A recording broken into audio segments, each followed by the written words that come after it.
Palathayi POCSO കേസിൽ ശിക്ഷിക്കപ്പെട്ട BJP നേതാവിന് ചട്ടം ലംഘിച്ച് സർക്കാർ പരോൾ അനുവദിച്ചു. ബലാത്സംഗ കേസിലെ കുറ്റക്കാർക്ക് സാധാരണ പരോൾ അനുവദിക്കരുതെന്ന ജയിൽ ചട്ടം ലംഘിച്ചാണ് സർക്കാർ പത്മരാജന് പരോൾ നൽകിയത്. തലശ്ശേരി പോക്സോ കോടതി ജീവിതാവസാനം വരെ തടവ് വിധിച്ച് 3 മാസമാകുമ്പോഴാണ് ബിജെപി നേതാവിന് വേണ്ടിയുള്ള സർക്കാർ ഇടപെടൽ.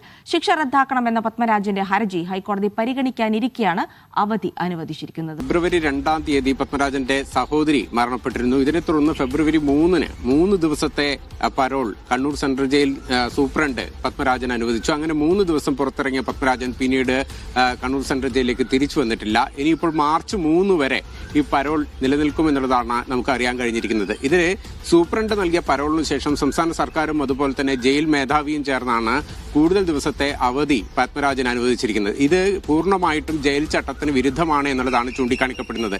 ജയിൽ ചട്ടത്തിലെ 307-ാം വകുപ്പ് പ്രകാരം ബലാത്സംഗ കേസിലെ പ്രതിക്ക് ഒരു തരത്തിലും ഇത്തരത്തിലുള്ള സാധാരണ പരോൾ അനുവദിക്കരുത് എന്നുള്ളത് ചട്ടമുണ്ട്. അതായത് ചില അടിയന്തര ഘട്ടങ്ങളിൽ മരണം അതുപോലെ തന്നെ അടുത്ത ബന്ധുക്കളുടെ ചികിത്സ ഉൾപ്പെടെയുള്ള അടിയന്തര ഘട്ടങ്ങളിൽ പരോൾ അനുവദിക്കാം. അത് പക്ഷേ ജയിൽ സൂപ്രണ്ടിന് 10 ദിവസം മാക്സിമം.